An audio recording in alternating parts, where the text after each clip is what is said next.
Hi there, and welcome to Lead the Way with Cam Steps and Sam ILLAIEE.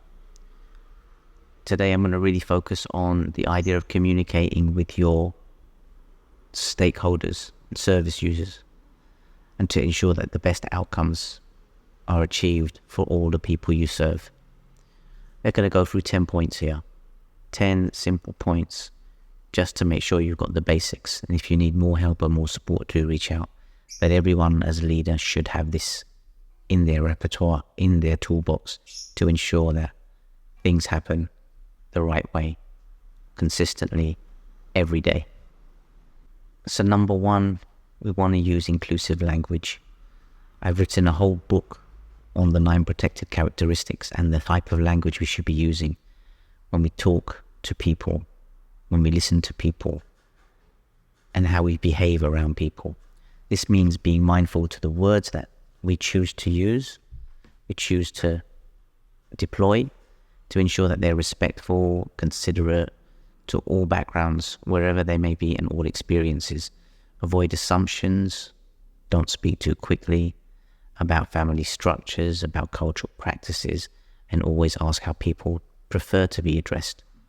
It might not be in agreement with your cultural norms, but to be clear in how people want to be communicated with will improve the way you deliver services. Number 2 is to always be clear right from the get-go. When someone's coming into your service, when someone is initiating a conversation with you, be clear about your standards, about your plan to communicate, whether it's, are you going to do that through emails, or are you going to do it through phone calls, face-to-face meetings. Let the people that are using your service know what to expect, and if they have preferences. And this clarity helps you to set the stage for a journey of communication which is going to build trust rather than create suspicion. And number 3 is to set your expectations for responding to communication which is inbound to your service, like queries. So your front of house need to understand when they get a message, how quickly are we expected to respond. Your clinical staff, or the staff who are delivering the services in the front line, they know how and when to respond to these people. Doing this really prevents pretty much 95% of the issues that you have in your service. When your service becomes too busy and too full, and this is not possible, then you have a system to, hey, we're currently busy and we are receiving more calls than expected, and we will try to get back to you. Make sure that you broadcast communication messages in press or in areas where staff can see that. Maybe you have a staff newsletter, maybe you have a patient's newsletter, or maybe you can go and speak at a forum, and then they can disseminate the message about if your service is feeling a bit of a surge. Normally winter pressures, for example, in the UK, we have that, or when you have different time periods for your service when you know it's going to be busy. Have a clear KPI or some kind of information requirement for yourself or metric that ensures that everybody understands the standards for the services communication. This time in the terms of a quantitative way of understanding that. We talked earlier about the qualitative way of how we understand, but this time we're going to talk about the quantitative, and that is your KPI. Number 4 is to avoid jargon and abbreviations. Everyone in health services and business services, we love an acronym, and we like to use jargon. Keep the jargon for your business meetings. Keep the abbreviations for your notes and your minutes internally. But when you're speaking to families and you're speaking to patients, try your best to not use jargon. Try your best to not use abbreviations, because those abbreviations may have different meanings in different parts of any ecosystem. An abbreviation ABC may mean something in one service, and it may mean something in a different area. So number 5 is to explain what happens in meetings and what happens in appointments and what happens, everything you do. Have a kind of a video how-to or a leaflet or something like that that allows people to know what happens in and around your service delivery. Once you've done that, then families, patients, customers, whatever it is, will be able to know what to expect from you. Explain what happens before the meeting, before the thing, outline what the agendas would look like and what's going to be discussed, and after meetings, how you summarize, how you disseminate the minutes, and key points that anyone's agreed upon, and then make sure everyone moves on at the same pace and at the same page, and no one feels excluded. Number 6 is about complaints. You're going to always have inbound complaints to your service. We've talked about this in previous pods, and we want to make sure that we reiterate here that complaints are opportunities to learn. Okay, they're opportunities to improve your service. You can't see your blind spots, but others can, and you need to be less defensive about this. Immediately try to rectify your issues. But when your service users list concerns or voice concerns, listen carefully, solve them individually, but also try to solve them systematically. So look at your processes again and make sure that this can't happen to somebody else. And then you should be able to show gratitude to negative feedback as what you would probably do to positive feedback, because these insights will improve the services that you're going to deliver. Number 7, it moves on more into more culture. So your service needs to be very transparent. This is sometimes can be vulnerable when you're developing your service and moving your service forward. But transparency and honesty shouldn't be needed to be written on the wall. It should be something which is part of your DNA of your service, if you like, because the transparency allows everyone to see what's going on, and the honesty is to be frank, fair, and all of your communications. Okay. If there are limitations to what you do, then, so we've talked about this before, just be upfront and tell people, because honesty ultimately is factual and it builds trust and credibility. Number 8, so we talked earlier about different people, stakeholders might have different styles of communication. So in terms for broadcast communication, you need to have a good social media presence. And for individual communication, again, find out what your service users provide. I normally have a kind of a little survey when they're onboarding. Would you prefer to receive your question that we ask? Would you prefer your communications by email, through our app, text message, whatever it is, or would you like to come in and book appointments face to face? Whatever it is, you need to give them the option to choose, because the choice then offers the empowerment to the person who's using the service. Where there is no option, don't offer one. So sometimes your service might be new, or you might be start-up, or you might know that it's not feasible for you to offer different service options. Then be very clear, we only communicate in this way. If you have difficulties, please contact us. Number 9 is to be able to actively listen. Okay, active listening is to concentrate fully on what the other person is saying before responding thoughtfully. Okay. Now, there are 2 styles of managers, and again, we'll come back into these 2 styles. So you have the introvert manager and the extrovert manager. The introvert manager will listen. The extrovert manager will listen. The introvert manager will think. The extrovert manager will not think. The introvert manager will not respond because they are unsure or lack confidence, but the extrovert manager will respond without thinking.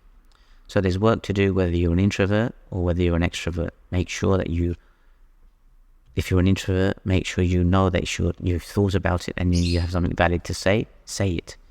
Whereas the extrovert is make sure you're actively listening. When you're actively listening, then start thinking about what you're going to say and then respond. Because then you're responding by showing the other person that you're valuing their perspective. The best way to start doing this is to, before you ever respond to somebody, is try to summarize what they've said in their person's turn to speak. Make sure that you summarize what they say in 1 or 2 sentences before you give your response. So I understand from what you're saying is this. This is what I think. Let me get this straight. You're asking us this, so this is what I'm going to do.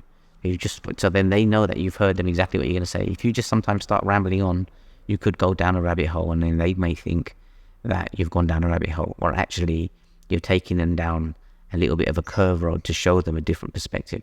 But if you haven't validated that you've listened to them, they may not even pay attention to what you're saying. Sometimes, our thinking might be a little bit broader, but you need to make sure that you've got them on board and listening. Active listening is really, really crucial in communication.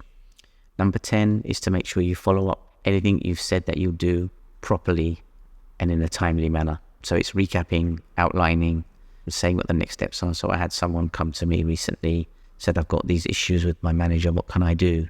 So gave them an action plan and said to them, you go back to work, follow what we discussed, and then I'll see you in a week's time, or I'll catch up with you in a week's time. And then 7-8 days have gone past. I have contacted them, whereas they should have contacted me. So don't think it's, well, I told them to contact me, they didn't know. So do check in as a leader. You may have said to them, well, contact me in 7 days. If they don't assume that it's not your fault. Your responsibility is to check in. So send a little email, WhatsApp, or text message, whatever it is. Say, hey, how you doing? Just checking in to make sure that everything's okay. It's been a week, and I did say we'd catch up in a week. Empower yourself, take control of the situation. Number 11, I did say only 10, but we're going to go into probably, I think we've got 15 altogether, I think, when I'm thinking about it, looking at my notes. I think we're going to end up with 15. So number 11 is about empathy, okay, and understanding. Empathy is not sympathy. I've written a book about this and how to communicate with empathy many, many years ago after a serious incident happened, and it really changed my thinking. And I wrote not many pages, not many words, but something quite impactful, I would say. So then you can make sure that you show empathy and understanding in all your interactions. Sometimes you're busy, sometimes you're not. Sometimes you might be going through the motions, but you should always try to show that empathy. The empathy is to understand what the other person's going through, to try and put yourself in those shoes without feeling sorry for them, without trying to rescue them, without doing anything like that. You want to ensure that the empowerment is still there, but you're showing that you understand the emotion and you connect with the emotion and the concerns that your stakeholders might be having. So this care, this could be defined as an emotional form of care about someone's feelings. Number 12 is about personalization. Now, as a leader in a service or aspiring leader, it's very, very powerful to use names. Make sure that they know who you are. Make sure you address them by their names in how to win friends and influence people. Such a powerful tool. That book talks about names, and there's an example of someone who in a restaurant, people come in the restaurant and she serves them whatever food, and then the author said he walked in and said hi and named the person, and the next time that person came in the restaurant, the person was very, very receptive and very, very welcoming of that person. So it's important that you understand personalization is crucial, really, really crucial, and in a respectful manner try to address people in the way that they want to be addressed.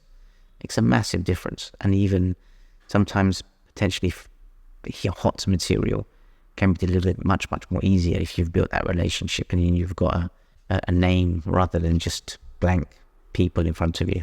Number 13 is about providing resources. Talked earlier about having different kind of guides and how-tos about your service. It's important that you have these in place in a diverse array of accessibility, so people from different protected characteristics can access them fully, so they understand what your service offers. If you do this, it shows that you're invested in everyone in your service, and it shows that you're invested in your stakeholders.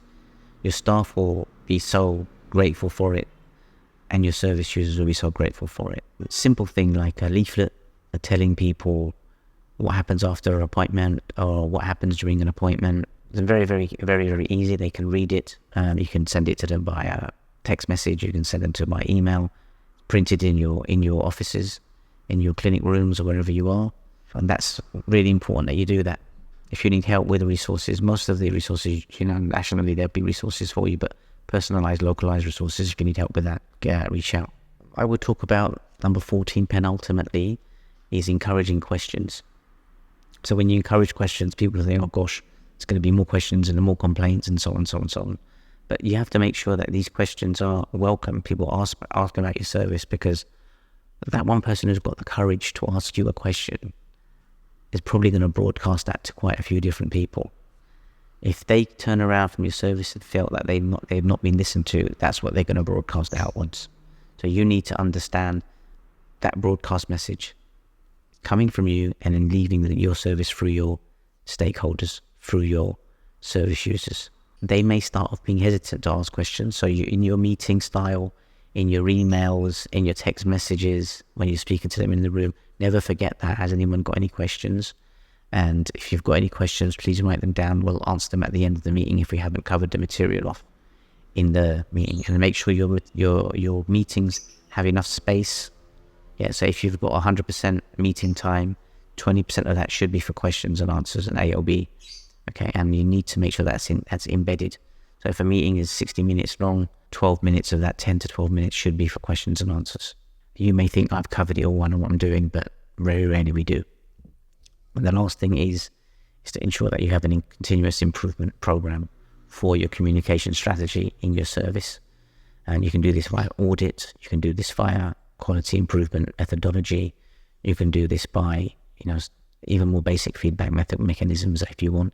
But if you don't do this, then you will stagnate and your communication practices won't keep up with, for example, your demographic, your technology, your new evidence bases of treatment. So you need to keep feedback really, really in the front of your mind, and that's going to be feeding your continuous improvement. You may also find feedback from other services in your organization or similar services across different competitors or different other peers in your field, and be comfortable in taking that feedback and improving your service.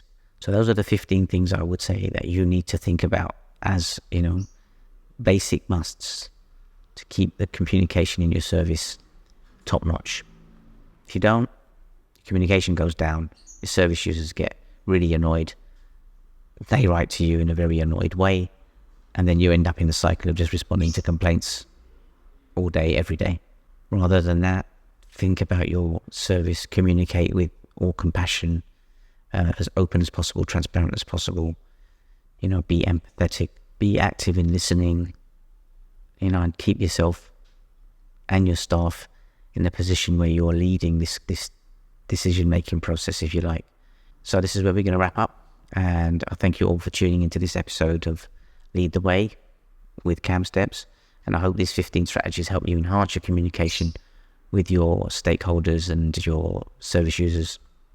Effective communication, just remember, it's a key to building trust and improving your service and growing your business, because the best outcomes are what you seek for your business and for the people who use your businesses and your services.